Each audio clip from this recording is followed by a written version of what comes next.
Namanya adalah Mang Udin. Mang Udin adalah seorang tukang beca yang sudah puluhan tahun menarik beca di sebuah kota kecil. Dia dikenal sebagai sosok yang ramah, pekerja keras, dan selalu berusaha untuk mencari rezeki, bahkan hingga sampai larut malam. Malam itu, langit malam tanpa bintang, hanya diterangi oleh cahaya bulan sabit yang redup. Udara malam terasa lebih dingin dari biasanya. Angin berhembus kencang menggoyangkan pepohonan dan menyapu dedaunan kering di sepanjang jalan. Pak Udin yang baru saja mengantarkan penumpang terakhirnya ke sebuah rumah di pinggir kota. Dia berniat untuk pulang lebih awal malam itu, karena dia merasa tubuhnya lelah setelah seharian mengayuh becanya. Namun di tengah perjalanan pulang, dia memutuskan untuk berhenti. Dia berhenti di sebuah toko yang sudah tutup. Toko ini selalu sepi kalau sudah lewat pukul 9 malam, gumamnya sendiri. Pak Udin lalu menyandarkan becanya di trotoar. Ia merogoh saku bajunya, mengeluarkan sebatang rokok dan menyalakannya. Asap rokoknya melayang-layang menari-nari di udara, sampai akhirnya ditelan oleh kegelapan malam. Saat Pak Udin sedang menikmati rokoknya, tiba-tiba dia merasa ada sesuatu yang aneh. Udara di sekitarnya terasa semakin dingin, dan suasana malam yang tenang itu berubah menjadi semakin mencekam. Pak Udin mengerutkan kening dan menajamkan pendengarannya. Ia mencoba menangkap suara apapun yang mungkin ada. Namun saat itu suasananya benar-benar hening. Hanya suara angin yang terdengar berdesir. Dan tanpa sengaja pandangannya melihat ke ujung jalan yang tak jauh dari tempatnya berdiri. Di sana berdiri seorang wanita mengenakan gaun putih panjang. Wanita itu tampak kaku, dengan kepala tertunduk dan rambut panjang tergerai menutupi wajahnya. Pak Udin merasa saat itu jantungnya mulai berdebar cukup kencang. Ada perasaan tidak nyaman yang tiba-tiba memenuhi dirinya. Waduh, siapa malam-malam ini mulai berdiri di situ? Ucap Pak Udin. Saat itu dia berharap perempuan tersebut berjalan atau melambaikan atau meminta becanya atau apalah. Karena saat itu Pak Udin sudah mulai parno. Namun wanita itu tetap diam di tempatnya, tidak bergerak sedikit pun. Setelah beberapa saat mengamati wanita tersebut, Pak Udin merasa kasihan. Ia mungkin butuh perumpangan, pikir Pak Udin. Nah, ia memutuskan untuk mendekati wanita itu dan menawarkan jasanya. Assalamualaikum mbak, maaf mau kemana? Saya bisa antar, kebetulan biasa saya kosong. Pak Udin saat itu menawarkan jasanya. Namun tetap di dalam hatinya tidak dipungkiri, dia masih merasakan rasa takut yang luar biasa. Bahkan saat sudah dekat dengan wanita itu, tangannya masih gemetar. Wanita itu masih tidak memberikan respon, hanya berdiri membelakanginya dengan kepala tertunduk. Pak Udin mulai merasa merinding, karena ia tidak mau menunjukkan rasa takutnya juga di depan wanita itu. Dia berusaha tekan rasa takutnya. Pak, kalau memang mau butuh tumpangan, ayo naik saja. Saya akan antar, kalau itu juga mbak mau. Wanita itu tetap diam. Pak Udin mulai ragu, apakah ini orang asli atau wanita jadi-jadian, pikir Pak Udin seperti itu. Namun sebelum ia memutuskan untuk pergi, wanita itu perlahan mengangkat tangannya dan menunjuk ke arah jalan yang berlawanan dengan tempat Pak Udin datang. Gerakan itu sangat pelan, seolah-olah wanita tersebut berada dalam keadaan yang sangat lemah atau tertekan. Merasa tidak enak jika meninggalkan wanita itu sendirian di tengah malam, Pak Udin akhirnya berkata, "Baiklah mbak, saya antar. Tapi mbak harus duduk di beca, supaya bisa mengayuh sayanya mbak." Tanpa suara, wanita itu perlahan berbalik dan mulai berjalan ke arah beca Pak Udin. Langkahnya lambat dan nyaris tidak terdengar sama sekali, seolah-olah kakinya ini tidak menyentuh tanah. Pak Udin menahan napas saat wanita itu coba mendekat. Dan dia coba untuk tidak memikirkan hal-hal yang aneh lagi. Dia coba tepis semua kemungkinan saat itu. Ketika wanita itu naik ke beca, Pak Udin bisa merasakan hawa dingin yang membekukan tubuhnya. Lebih dingin dari udara malam yang sudah dingin sebelumnya. Ia mengayuh pelan dan mulai berangkat meninggalkan tempat tersebut sambil membawa perempuan itu. Saat mereka mulai bergerak, Pak Udin coba mengajak wanita itu berbicara lagi untuk menghilangkan ketegangan.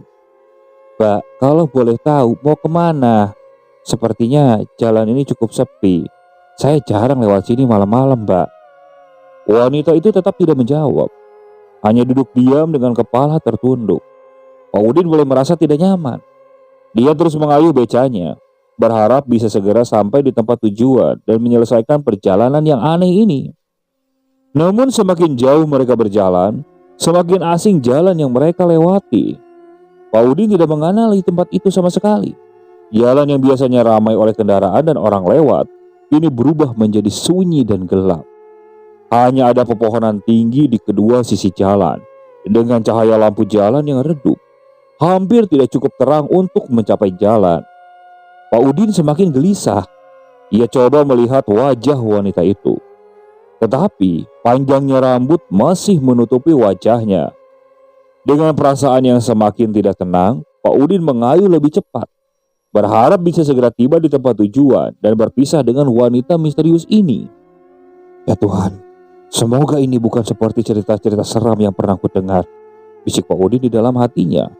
Namun dia tidak bisa menghilangkan perasaan bahwa ada sesuatu yang salah, benar-benar salah. Pak Udin terus mengayuh sepedanya, masih dengan perasaan was-was saat itu. Dan sesekali dia masih menengok ke depan, berharap bisa melihat wajah dari wanita itu. Namun tetap, rambut dari wanita tersebut tetap menghalangi wajahnya. Saat itu dia mulai masuk ke sebuah tempat yang cukup asing bagi Pak Udin. Dia melihat di kanan dan kirinya terdapat sebuah pohon yang cukup besar. Bahkan bayangan dari pohon tersebut tampak seperti sebuah raksasa yang berada di pinggir jalan. Cahaya lampu jalan semakin redup, seolah-olah enggan untuk menemaninya malam itu. Hanya suara derak beca dan angin yang berhembus lembut yang membawa aroma lembab dari tanah dan dedaunan yang basah. Pak Udin merasa semakin tidak nyaman. Biasanya penumpangnya akan berbincang atau setidaknya memberitahukan tujuan mereka dengan jelas. Tapi wanita ini berbeda. Dia benar-benar diam, seperti bayangan yang mengikutinya tanpa suara. Sementara itu, kabut mulai turun, membuat jalanan dengan lapisan tipis membuat pandangan menjadi samar. Pak Udin merasa hawa dingin yang semakin menusuk tulang. Tangannya yang menggenggam setang beca mulai gemetar. Entah karena udah malam atau rasa takut yang mulai memenuhi dirinya. Ketika beca mereka memasuki tikungan, jalan di depan mereka berubah menjadi lebih sempit dan dipenuhi oleh kabut tebal, membuat segalanya tampak suram. Pepohonan di kedua sisi tampak semakin rapat, seperti ingin menelan mereka dalam kegelapan. Pak Udin mulai bertanya-tanya, apakah dia tersesat? "Pak, ini jalannya kemana? Kok saya tidak mengenal daerah ini? Biasanya saya tahu semua jalan di kota ini," ucap Udin lagi. Suaranya mengandung nada cemas yang tidak bisa ia sembunyikan.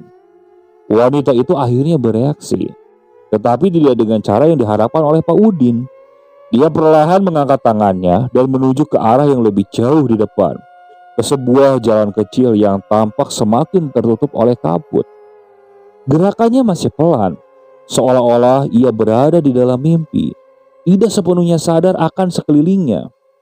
Pak Udin merasakan dorongan kuat untuk berhenti, untuk tidak melanjutkan perjalanan ini. Namun tubuhnya ini seakan ingin terus mengikuti perintah dari wanita tersebut. Pak Udin kembali mengayuh, tapi kali ini lebih lambat. Setiap kali becanya berputar, suara roda itu menggema dalam kesunyian malam, menambah ketidaknyamanan yang menakutkan. Udara di sekitar semakin berat, seolah ada sesuatu yang menekan mereka dari segala arah. Hati Pak Udin semakin dipenuhi dengan buruknya jalan. Dan beberapa saat mereka tiba di sebuah jalan yang lebih sempit lagi, hampir seperti lorong yang diapit oleh pepohonan tinggi dan lebar. Jalanan ini seolah tampak tak pernah dilalui oleh siapapun sebelumnya. Ranting-ranting pohon yang rendah hampir menyentuh kepala Pak Udin ketika ia mengayuh becanya. Suasana semakin mencekam ketika suara-suara aneh mulai terdengar dari arah pepohonan. Suara seperti bisikan yang disertai dengan suara langkah kaki yang lembut, seolah-olah ada makhluk tak terlihat yang mengikuti mereka di dalam hutan. Pak Udin semakin ketakutan, namun ia coba tetap fokus. Setiap kali ia mengayuh, ia merasakan ada sesuatu yang datang dan tak terlihat. Seolah-olah ada mata yang mengawasi dari setiap geraknya. Ingin rasanya Pak Udin langsung berhentikan becanya dan berlari sekuat tenaga. Tapi tubuhnya ini tidak merespon sama sekali. Dia hanya bisa berdoa akhirnya agar perjalanan ini segera berakhir. Tetapi jalan yang mereka lalui sepertinya tidak berakhir. Pak, saya benar-benar tidak tahu ini jalan kemana. Mbak yakin kita ke arah yang benar? Pak Udin coba lagi bertanya. Saya menantikan dengan harapan saat itu agar wanita itu benar-benar bisa berbicara dan memberikan petunjuk. Namun alih-alih menjawab, wanita itu hanya menoleh sedikit, menampilkan sebagian wajahnya yang pucat. Pak Udin merasa jantungnya hampir berhenti saat melihat selintas wajah wanita itu. Dingin, tanpa ekspresi, dengan mata yang tampak kosong. Pandangan itu hanya berlangsung beberapa detik, namun cukup membuat Pak Udin merasa seperti terperangkap dalam mimpi buruk. Tiba-tiba, beca Pak Udin terasa semakin berat. Seolah-olah ada sesuatu yang menahannya. Ia harus mengayuh dengan ekstra tenaganya, hanya untuk menjaga becanya tetap bergerak. Keringat mulai membasahi wajahnya, meskipun udara malam terasa begitu dingin. Kegelisahan yang ia rasakan semakin berubah menjadi ketakutan. Saat Pak Udin mencoba melaju lebih cepat, bayangan hitam besar lewat di depan mereka dengan kecepatan yang tidak wajar. Bayangan itu bergerak tanpa suara, melintas dari satu jalan ke sisi lainnya, dan hilang begitu saja di balik pepohonan. Pak Udin langsung memberhentikan becanya. Dia diam beberapa saat, pandangannya mulai melihat sekitar. Wanita di depannya tidak merespon sama sekali. Di situ Pak Udin langsung bilang, "Pak, saya rasa sekarang kita harus balik aja, Pak," kata Pak Udin dengan suara putus asa. Ia berharap wanita itu setuju, atau setidaknya memberikan alasan untuk tetap maju. Namun wanita itu hanya kembali diam, tanpa memberikan tanda-tanda untuk berhenti atau berbalik. Nah, di situ Pak Udin semakin panik. Ia coba mengayuh lagi becanya, tetapi semakin ia coba melarikan diri, semakin becanya terasa berat. Seolah-olah ada sesuatu yang menariknya ke arah yang berlawanan. Di tengah kekhawatiran Pak Udin, dia mulai mendengar suara-suara tidak wajar. Suara tawa anak kecil yang terdengar dari jarak jauh, namun perlahan semakin mendekat. Suaranya sangat pelan, tapi mengandung kengerian yang tak terlukiskan. "Tuhan, apa sebenarnya yang terjadi?" ucap Odin di dalam hati. Ia tak tahu harus berbuat apa lagi. Suara tawa itu semakin keras, semakin mendekat, dan seolah-olah datang dari segala arah. Pak Odin merasakan hawa dingin yang menusuk sampai ke tulang dan jantungnya mulai berdebar cukup keras. Hingga akhirnya ia merasa bahwa dirinya akan pingsan. Dalam kepanikan yang memuncak, Pak Udin berhenti mengayuh dan membiarkan becanya meluncur pelan. Ia berharap wanita itu akan turun dan menghilang seperti bayangan yang salah ia lihat. Pak Udin nengok ke belakang, dan saat dia menengok ke belakang, tiba-tiba terdengar suara tawa sosok perempuan yang benar-benar memekakan telinga. Sontak saat itu Pak Udin langsung menutup kedua telinganya. Dia sangat ketakutan. Saat dia nengok kembali ke arah depan, sosok wanita yang tadi duduk di beca itu sekarang sudah menghilang entah kemana. Pak Udin coba mencari keberadaannya, karena mungkin hanya persekian detik saja. Perasaan Pak Udin sudah benar-benar cemas saat itu. Ia melihat sosok perempuan itu benar-benar menghilang. Dalam ketakutan yang luar biasa, Pak Udin berbalik, berniat meninggalkan tempat itu sekencang mungkin. Namun ketika ia mulai mengayuh kembali, bayangan hitam besar yang tadi dia lihat itu muncul kembali. Ini menutupi seluruh jalan dengan kegelapan yang tak biasa. Pak Udin berteriak keras dan tanpa sadar, semuanya menjadi gelap. Dan saat Pak Udin terbangun dengan tubuh yang terasa lemas dan kepala yang pusing, cahaya pagi yang lembut menerobos di antara dedaunan, menyinari wajah pucat dan berkeringat. Ia terbaring di pinggir jalan tepat di samping becanya yang miring. Butuh beberapa saat bagi Pak Udin untuk menyadari bahwa dia masih hidup. Namun perasaan lega itu segera digantikan oleh kegelisahan yang mendalam. Ia coba mengingat apa yang terjadi. Namun bayangan tentang wanita misterius, jalanan yang diselimuti kabut, dan bayangan hitam yang melintas dengan cepat. Semuanya berbaur dalam pikiran, membuatnya bingung. Ia merasa seperti baru saja bangun dari mimpi buruk yang nyata. Tetapi bekas-bekas ketakutan itu masih terasa nyata di tubuhnya. Dengan susah payah, Pak Udin berdiri dan merapikan becanya. Saat itu ia menyadari bahwa ia berada di sebuah tempat yang asing.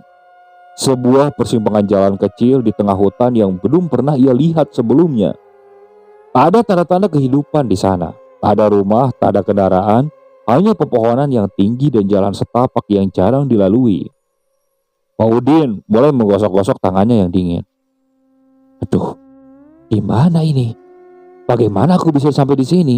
Gumamnya dengan suara serak dan coba memahami situasi yang dia hadapi. Ia coba mengingat-ingat terus rute yang dia lalui semalam, tapi ingatannya kabur.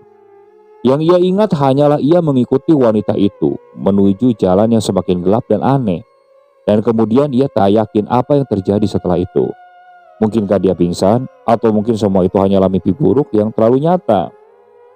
Pak Udin memutuskan untuk tidak berlama-lama di tempat itu. Dia mulai mengayuh becanya, mencoba menemukan jalan keluar dari hutan tersebut. Semakin jauh ia mengayuh, semakin terasa tidak nyaman mulai menghantui dirinya. Meski matahari sudah terbit, suasana hutan tetap suram. Seolah-olah cahaya matahari tidak mampu menebus kegelapan yang melanda tempat itu. Setelah beberapa waktu mengayuh, Pak Udin akhirnya melihat sebuah rumah tua di ujung jalan. Rumah itu tampak usang dan tidak terawat, dengan tampak cat yang sudah mengelupas dan jendela-jendela yang tertutup rapat. Namun di tengah perasaan takut dan kebingungan, rumah itu terlihat seperti satu-satunya harapan untuk mendapatkan bantuan atau petunjuk. Dengan penuh kehati-hatian, Pak Udin berhenti di depan rumah itu. Ia melangkah turun dari becanya dan berjalan menuju pintu depan yang tampak sudah sedikit rusak dan berdebu. Pak Udin lalu mengetok pintu tersebut. Assalamualaikum, maaf, ada orang nggak? Namun setelah beberapa detik menunggu, masih tak ada jawaban sama sekali. Kali ini Pak Udin mengetok lebih kencang lagi. Maaf, ada orang nggak? Saya butuh bantuan, tolong, ucap Pak Udin seperti itu. Tak berapa lama suara kayu berderi tiba-tiba terdengar dari dalam rumah.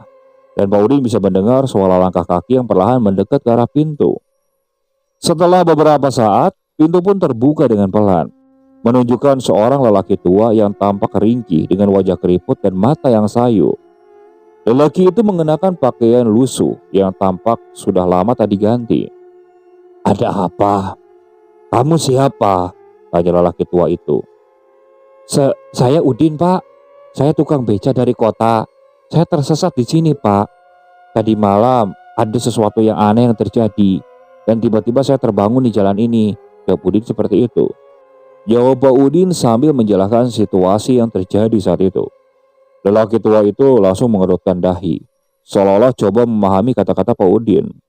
Setelah beberapa saat, ia akhirnya membuka pintu dan mengisyaratkan Pak Udin untuk masuk. Masuk. Jangan bicara di luar. Ada yang perlu kita bicarakan, kata lelaki itu dengan suara rendah namun tegas.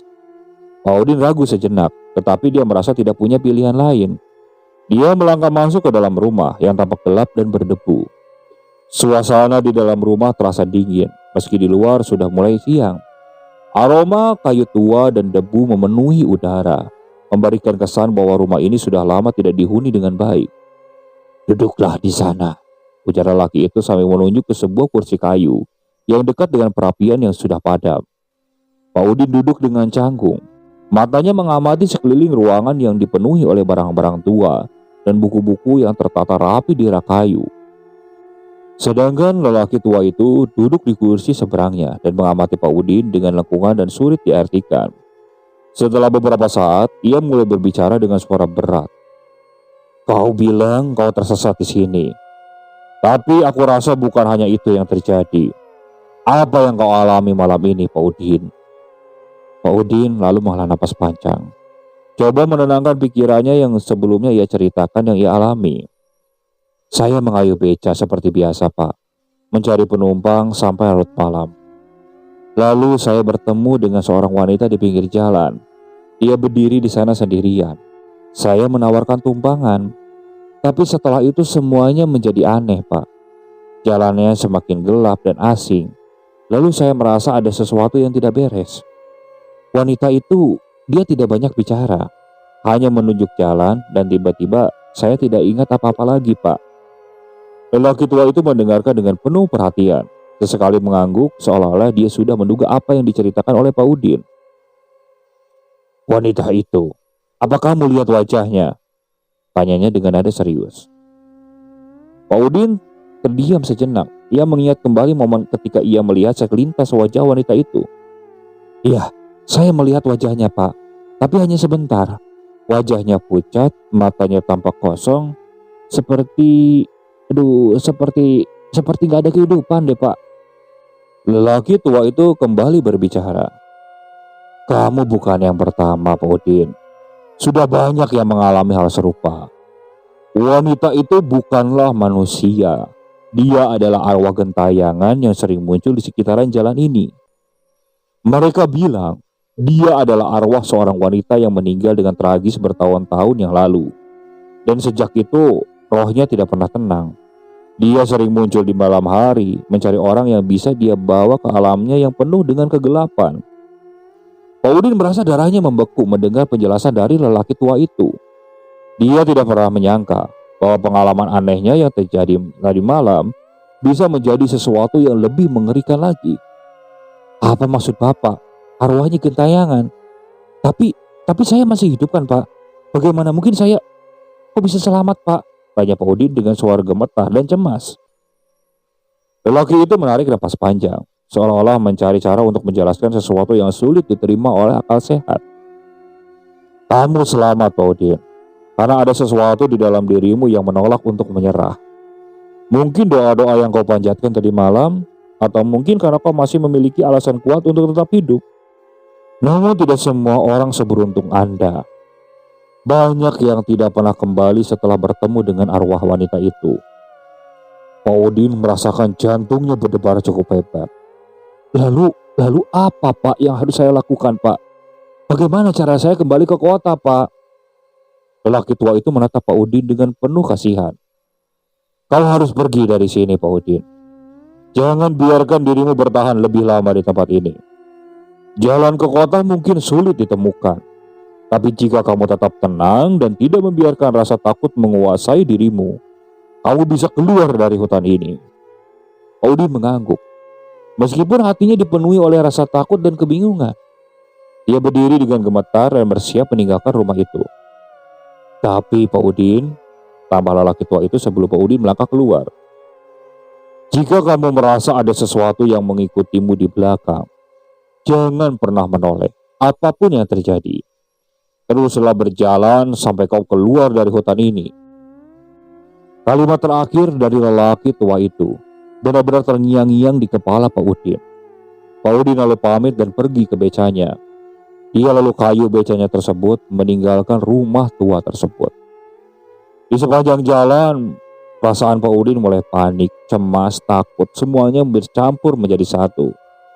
Jalanan di hutan itu sepertinya tidak mempunyai ujung sama sekali.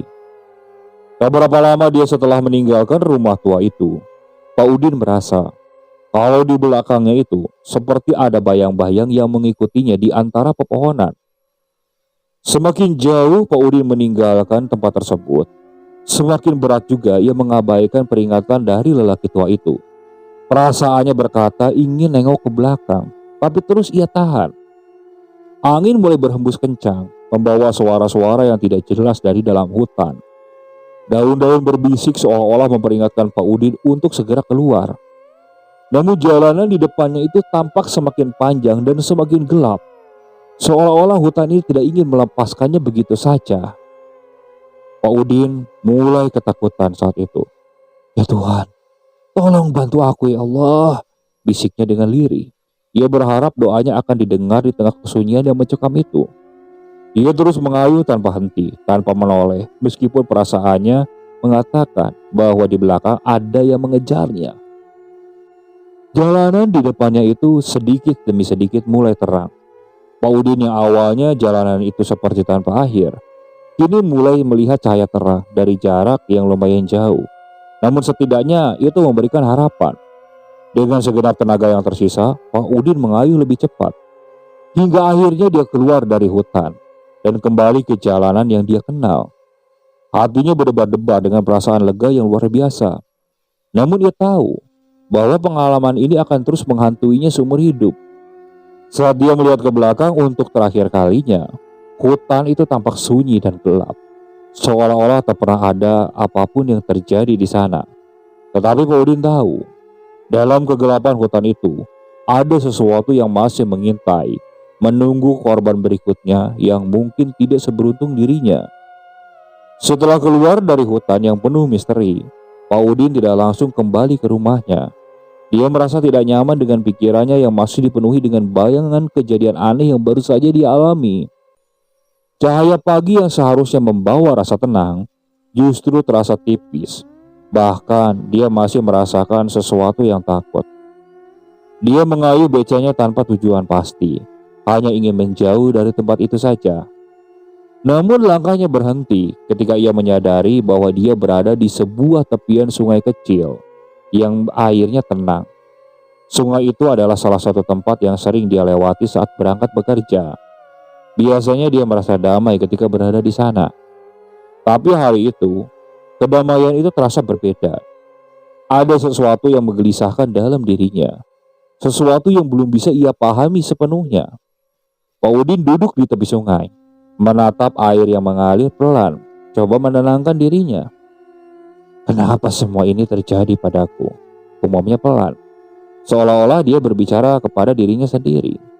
Dia merasa masih tidak percaya dengan apa yang dialami.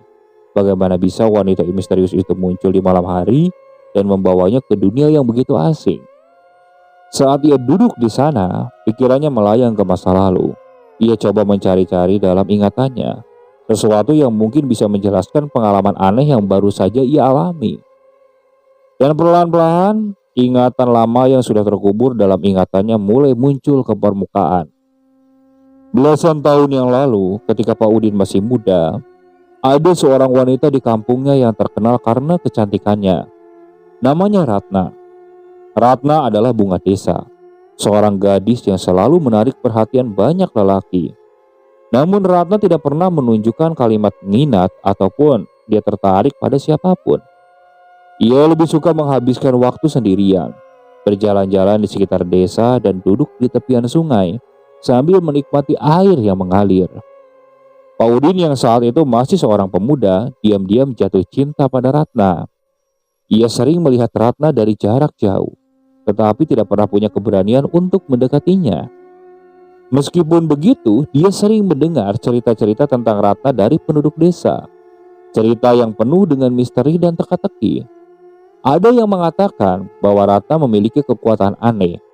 Ada pula yang mengatakan bahwa dia sering terlihat berbicara sendiri di tempat-tempat sepi. Suatu hari, Ratna menghilang secara misterius. Seluruh desa gempar oleh kehilangannya.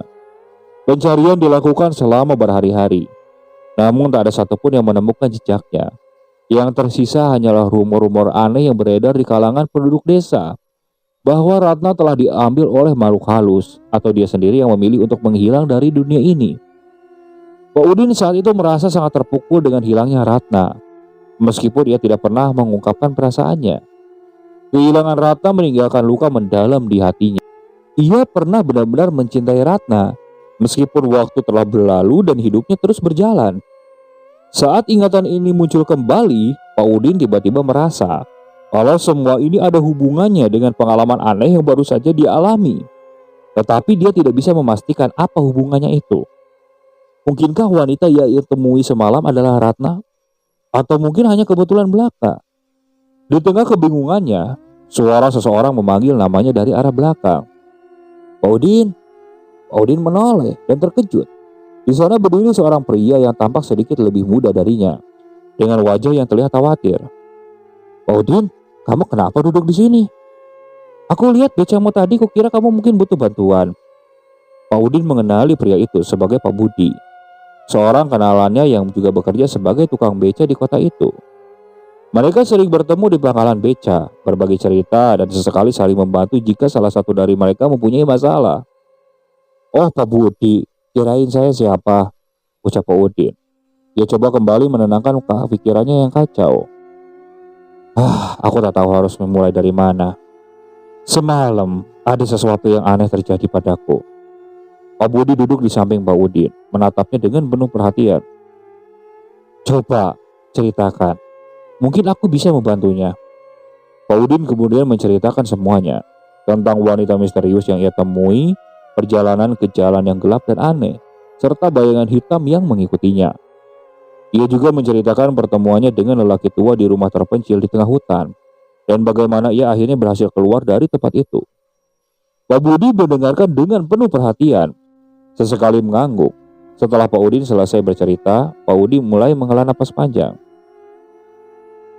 Din, aku pernah mendengar cerita tentang hantu wanita yang sering muncul di jalan-jalan sepi, terutama di malam hari. Banyak orang bilang, hantu itu adalah arwah seorang wanita yang meninggal dengan tragis dan tak bisa tenang. Aku tidak pernah tahu apakah cerita itu benar atau tidak. Yang pasti mungkin yang kamu alami itu tidak bisa dianggap enteng. Pak Udin menatap Pak Budi dengan cemas. Jadi, wanita itu memang hantu? Pak Budi mengangguk pelan. Bisa jadi, Din. Dan kalau benar, kamu harus hati-hati. Arwah seperti itu biasanya tidak akan membiarkan orang yang melihatnya pergi begitu saja. Mereka akan terus menghantui sampai tujuan mereka tercapai. Pak Udin mulai merasakan kembali ketakutan yang menguasai dirinya. Tapi dia tidak tahu harus berbuat apa. Terus apa yang diinginkan oleh arwah wanita itu? Dia tidak pernah melakukan apa-apa. Pak Budi diam sejenak, seolah-olah sedang berpikir keras. Atau jangan-jangan, Din, wanita itu ada hubungannya sama masa lalu kamu. Dulu kan kamu pernah bercerita kepadaku kalau kamu pernah naksir kembang desa. Terus wanita itu hilang secara tiba-tiba. Apa jangan-jangan arwah wanita itu kembang desa tersebut, Din? Pak Udin merasa dadanya tiba-tiba semakin sesak. Ratna, ya Ratna. Tapi kalau memang Ratna, apa mungkin? Tapi Ratna sudah lama menghilang, bagaimana bisa? Pak Budi lalu menepuk bahu Pak Udin, coba memberikan dukungan. Kadang-kadang, jawaban dari misteri seperti itu tidak bisa kita temukan dengan mudah. Tapi yang pasti, kamu harus mencari tahu lebih lanjut. Mungkin ada sesuatu yang bisa kamu lakukan untuk membantu arwah itu agar tenang. Pak Udin lalu terdiam. Ia memikirkan kata-kata dari Pak Budi. Ia merasa bahwa ada kebenaran di balik ucapan temannya itu. Mungkin pertemuannya dengan wanita misterius itu bukanlah suatu kebetulan. Mungkin ini cara alam gaib untuk memberitahukan bahwa ada sesuatu yang harus ia selesaikan. Kamu benar, Bud. Aku harus mencari lebih lanjut tentang ini. Mungkin dengan begitu, aku bisa mencari cara untuk menghentikan gangguan ini, kata Pak Udin dengan suara lebih mantap. Pak Budi hanya tersenyum saat itu. Dengan perasaan yang sedikit lebih lega, Pak Udin bangkit dari duduknya dan mengucapkan terima kasih kepada Pak Budi. Mereka berdua kemudian berjalan menuju beca. Pak Udin yang saat itu berlalu meninggalkan Pak Budi. Begitu juga Pak Budi yang kembali untuk mencari penumpang. Pak Udin tahu bahwa ini adalah permulaan dari pencarian yang lebih dalam. Ia harus terus menghadapi bayang-bayang masa lalunya untuk bisa menemukan kedamaian. Pak Udin dan Pak Budi saat itu kembali ke kota. Pak Budi saat itu masih tetap mencari penumpang, namun mereka berjalan dengan searah. Meskipun Pak Budi berusaha menenangkan temannya, rasa takut dan kebingungan yang masih menggelayuti hati Pak Udin masih sulit untuk dihilangkan. Sepanjang perjalanan, pikiran Pak Budi terus berputar-putar, mencoba mencari dan menghubungkan kejadian aneh dengan masa lalunya itu, terutama dengan Ratna, wanita yang dulu pernah mengisi hatinya. Beberapa hari setelah kejadian itu, Pak Udin memutuskan untuk menemui ketua desa. Ketua desa tersebut namanya adalah Pak Karim.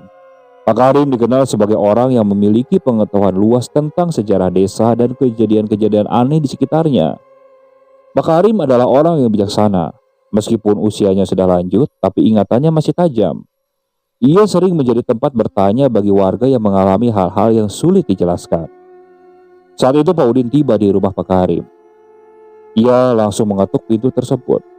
Rumah Pak Karim terletak di pinggir desa, dikelilingi pepohonan besar yang membuat suasana jadi terasa sejuk. Tak berapa lama kemudian, suara langkah kaki terdengar dari dalam, diikuti oleh derit pintu yang terbuka perlahan. Udin, masuk, ujar Pak Karim yang tampak tersenyum ramah. Meskipun sudah tua, suaranya masih terdengar penuh energi. Ada apa kamu kemari? Sepertinya ada sesuatu yang mengganggu pikiranmu ya? Pak Udin tersenyum. Ia sedikit terkejut. Tampaknya Pak Karim bisa membaca perasaannya. Ia mengikuti Pak Karim masuk ke dalam rumah. Ia lalu duduk di sebuah kursi kayu yang tampak sudah usang tapi masih kokoh. Ruangan itu sederhana, dengan rak-rak penuh buku dan benda-benda antik yang mungkin sudah ada selama puluhan tahun. Aku butuh bantuan, Pak Karim. Pak Udin mulai dengan suara pelan. Ada sesuatu yang terjadi padaku, dan aku merasa bahwa ini ada hubungannya dengan masa laluku, yaitu dengan Ratna. Pak Karim sejenak berpikir. Ratna ya. Sudah lama sekali aku tidak mendengar nama itu disebut. Banyak yang sudah melupakan kejadian itu. Tapi sepertinya tidak. Audin mengangguk pelan. Lalu menceritakan semua yang dia alami. Mulai dari pertemuannya dengan wanita misterius itu, hingga rasa takut yang terus menghantuinya sejak malam itu. Pak Karim mendengarkan dengan penuh perhatian. Dan tidak sekali memotong cerita dari Pak Udin. Setelah Pak Udin selesai, Pak Karim menghela napas panjang dan memejamkan mata sejenak, seolah-olah sedang merenung. Aku sudah mendengar banyak cerita tentang arwah gentayangan di desa ini. Tapi ceritamu itu terasa berbeda.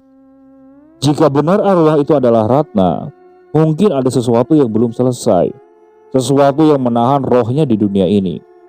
Pak Udin menatap Pak Karim dengan cemas. Tapi apa yang bisa aku lakukan, Pak? Aku tak pernah melakukan apa-apa padanya.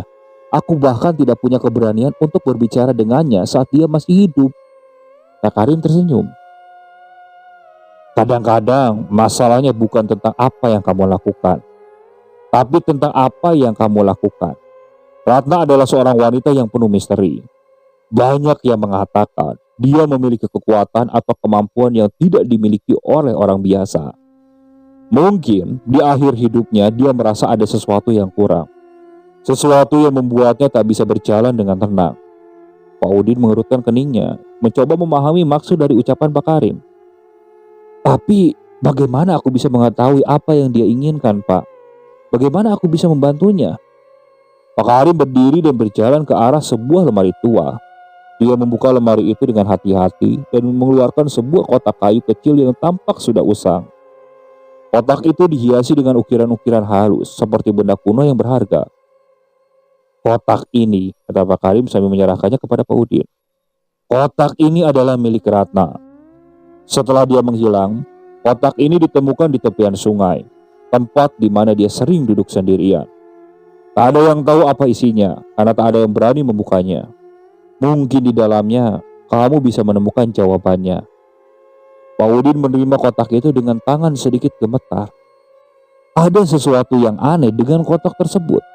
Seolah-olah ia bisa merasakan energi yang terpancar darinya. Aku harus membukanya, Pak. Pak Karim mengangguk. Jika kamu benar-benar ingin membantu Ratna, mungkin ini adalah satu-satunya cara. Tapi ingat Pak Udin, apapun yang kamu temukan di dalamnya, kamu harus siap menerimanya. Terkadang, kebenaran bisa lebih mengerikan dari yang kita bayangkan.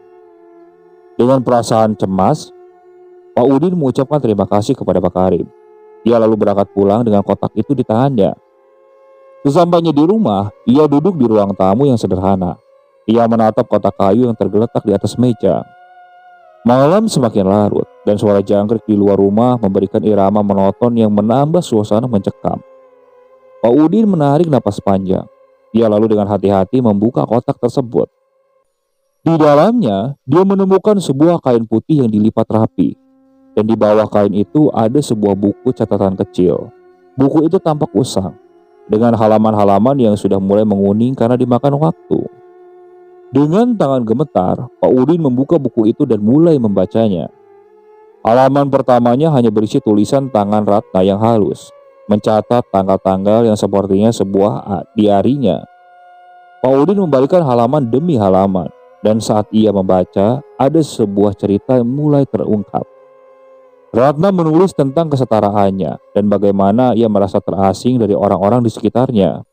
Ia juga menulis tentang perasaannya terhadap seseorang.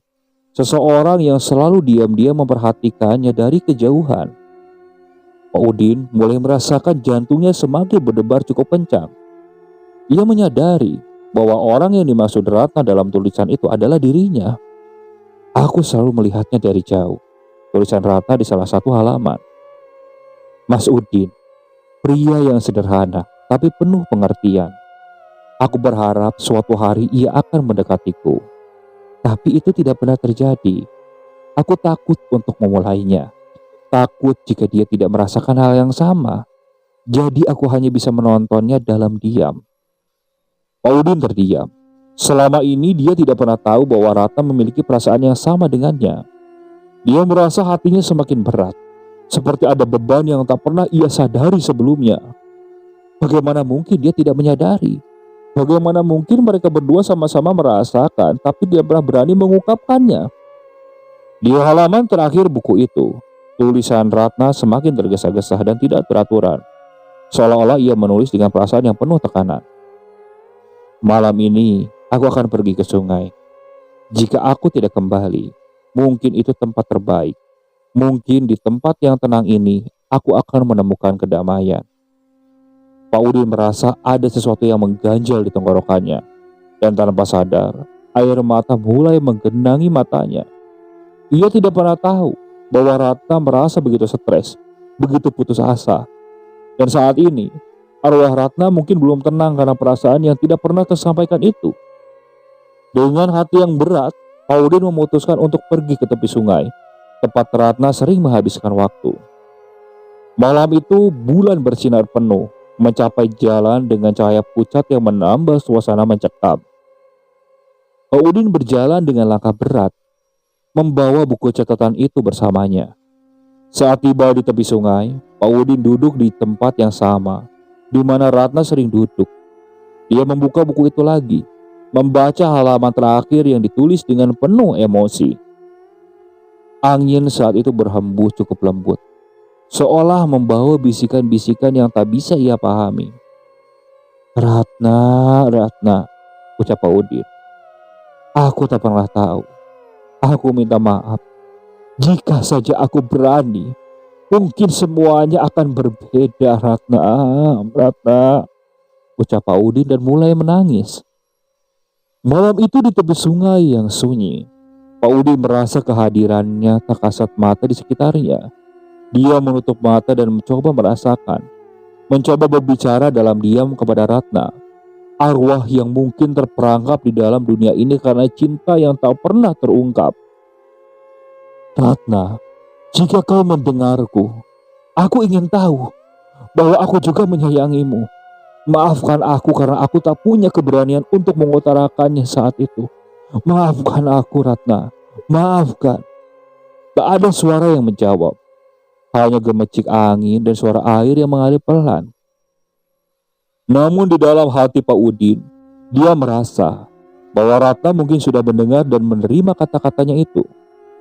Perlahan perasaan damai mulai mengisi hatinya, menggantikan ketakutan yang sebelumnya menguasai dirinya. Pak Udin membuka matanya dan menatap bulan yang menggantung di langit malam. Dia merasa bahwa beban di hatinya telah terangkat, bahwa Ratna mungkin sudah menemukan kedamaian yang selama ini dia cari. Dan dengan itu, Pak Udin tahu bahwa ia juga bisa melanjutkan hidupnya dengan lebih tenang. Ia berdiri, menyeka air mata, dan berjalan pulang dengan langkah yang lebih ringan. Malam itu untuk pertama kalinya setelah kejadian aneh itu, Pak Udin bisa tidur nyenyak, merasakan bahwa segala sesuatu akhirnya bisa benar-benar berakhir. Bayangan masa lalunya yang dulu menghantuinya kini berubah menjadi kenangan yang tenang dan damai.